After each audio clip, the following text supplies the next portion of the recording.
Mais voilà, je vous avais promis une petite surprise. C'est l'abbaye de Val-Dieu, nous y voilà. Donc ici, c'est une abbaye avec une brasserie. Et j'espère qu'avec un petit peu de chance, ils nous mettront une petite collation au fin de notre visite. Hein.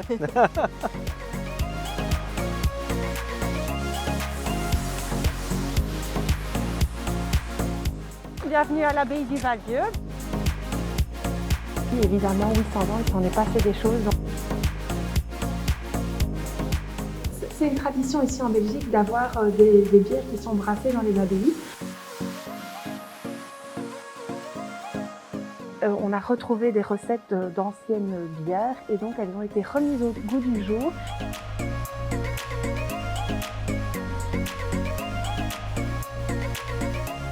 Une brasserie, c'est toujours bien d'en parler, mais c'est encore mieux d'aller voir.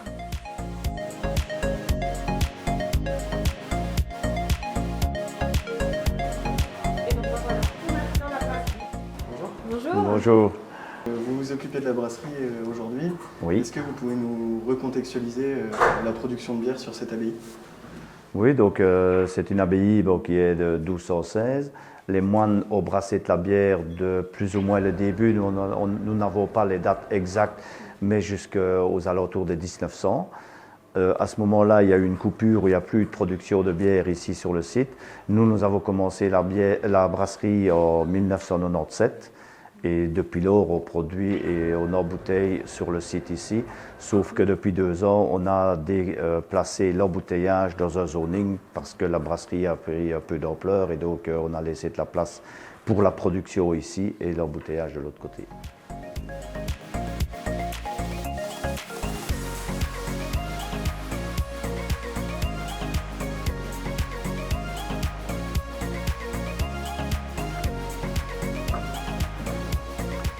Donc ici, vous êtes dans la partie malterie. Donc pour faire de la bière, il faut de l'orge, donc de l'orge maltée. Nous achetons le malt à une malterie belge qui amène le malt par camion en vrac et qui est soufflé dans un de ces silos-là. Donc là, c'est un silo de 40 tonnes. Là, nous avons une petite réserve de 5 tonnes. Et là, c'est pour les malts spéciaux. Donc, pour justement en Belgique, on fait beaucoup de bières différentes avec des malts un peu plus spéciaux. Et puis, alors ici, vous avez le moulin qui écrase le grès. Et puis de là, ça part de l'autre côté.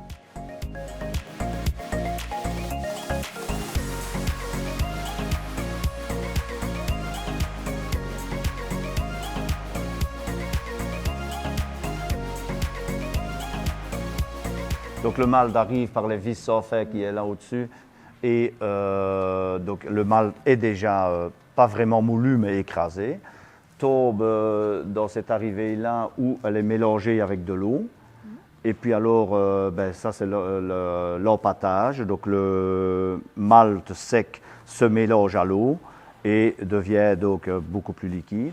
Une fois que c'est fait, ça passe dans cette cuve-là où il y a un fond filtre quoi.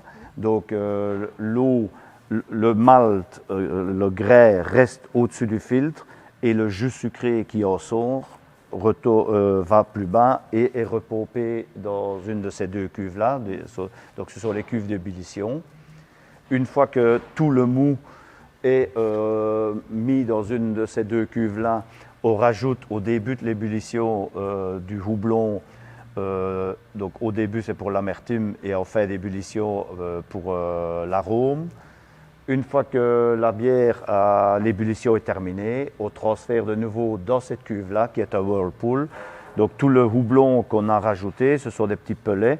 Il y a quand même des petits résidus et comme une sorte de centrifuge, donc la bière est injectée par un côté. Comme la cuve est haute, elle circule très rapidement. Et dans le fond, il y a une sorte de cône d'entonnoir où le trop, donc c'est les résidus du houblon, va se rester et la bière pure va être transférée dans une des grandes cuves qui sont là, donc ce sont les fermenteurs. Donc là, on se fait 3 brassins par jour dans une cuve, on rajoute de la levure et puis on laisse fermenter pendant 1 semaine, plus ou moins. Après 1 semaine, on la met en garde, donc on refroidit la bière pour que la levure qui est dans la bière se dépose. et ainsi on a plus facile de filtrer la bière. Une fois que la bière est filtrée, on la met dans une citerne de transport, on l'amène de l'autre côté donc à Chêneux, et là elle est mise en bouteille. Et puis une fois que la bière est mise en bouteille, elle part encore 3 semaines dans une chambre chaude où il y a une seconde fermentation qui se fait, et après ça, la bière est prête à être bue, quoi. On a remarqué qu'en Belgique, il y a plusieurs types de bières. Vous ici, c'est de la bière d'abbaye, c'est ça? Qu'est-ce qui fait la différence? Des bières d'abbaye, on a en Belgique vraiment beaucoup. Pour tout ce nombre de bières d'abbaye, il n'y en a que 23 aujourd'hui qui peuvent prendre le petit logo, employer le petit logo bière d'abbaye reconnue. À côté de toutes ces bières d'abbaye, il y a Val-Dieu, parce que c'est la seule bière d'abbaye qui est vraiment brassée sur le site même de l'abbaye. Et alors, comme à votre question, il y a beaucoup de sortes de bières, oui. Une bière spéciale et une bière d'abbaye, ça peut être similaire. Par contre, toutes les bières d'abbaye payent des royalties, enfin toutes les bières d'abbaye reconnues, payent des royalties ou à une bonne œuvre ou, comme nous ici dans ce cas-ci, aux moines, qui eux, avec cet argent-là, peuvent refaire les bâtiments. Et, en tout cas, il y a beaucoup de frais un peu partout. Mais là, la différence entre les bières d'abbaye comme nous et les trappistes, c'est que c'est les moines trappistes qui sont propriétaires de la brasserie. Tandis que nous sommes propriétaires de la brasserie, mais pas de l'abbaye. Nous avons un bail amphithéotique pour pouvoir mettre nos cuves ici, mais le bâtiment restera toujours propriété de l'ordre cistercien. D'accord. Alors j'ai une question. Vous produisez différents types de bières sur l'abbaye. Comment est-ce que vous gérez en fonction des types de bières le stockage déjà d'une part et la production? Donc ce que j'ai dit tout à l'heure avec les maltes spéciaux, donc pour certaines bières on a certains maltes. Par contre il y a aussi la proportion. Donc par exemple notre blonde elle fait 6%, notre triple elle fait 9%. Pour faire une blonde on emploie 1800 kg de malt. Pour faire une triple, on double ce kilo de malt. Et donc c'est ainsi que le jus sucré est beaucoup plus concentré en sucre, ce qui dit que plus de sucre égale plus d'alcool. Et puis il y a quand même encore plein d'autres petites choses qui changent. Le houblon, le rajout de houblon, donc la sorte de houblon et tout ça, qui fait qu'on a plusieurs sortes de bières différentes. Par exemple, on a une cuvée 800, donc c'est une bière qu'on a sortie pour les 800 ans de l'abbaye, donc il y a 5 ans maintenant. Cette bière-là, une fois qu'elle est en garde, on rajoute des fleurs de houblon, donc on laisse nager donc, des sacs avec des fleurs, on les met dans la bière pendant 3 semaines, et donc ce qui donne un goût beaucoup plus houblonné à la bière. Donc c'est un exemple, mais toutes les bières sont un peu différentes et chaque bière a sa façon, quoi. Et donc voilà, maintenant que je vous ai expliqué comment faire une bière, je vous propose d'aller déguster une des bières, ou plusieurs bières si vous préférez.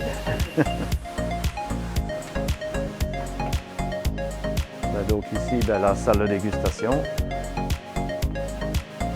C'est ici que les visiteurs se réjouissent de venir. Ici, nous avons donc la Grande Crue qui est notre bière la plus forte.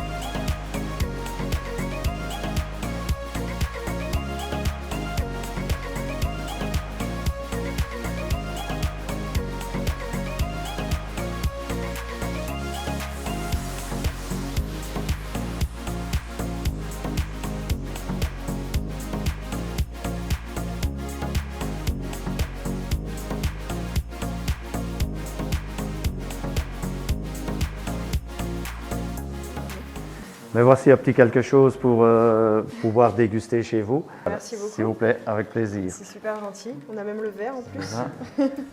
En Belgique, il faut le vrai verre avec la bonne bière. C'est toujours assez. En tout cas, merci beaucoup de nous avoir accueillis. C'est avec un grand plaisir. Merci beaucoup. Au revoir. Merci à vous. Au revoir. Voilà, la dégustation est terminée. J'espère que cet épisode hors série vous aura plu. On vous donne rendez-vous samedi pour le 2e épisode en Belgique. Donc ce sera Estelle qui présentera. Et en attendant, n'oubliez pas de vous abonner à la chaîne YouTube. Et à samedi prochain.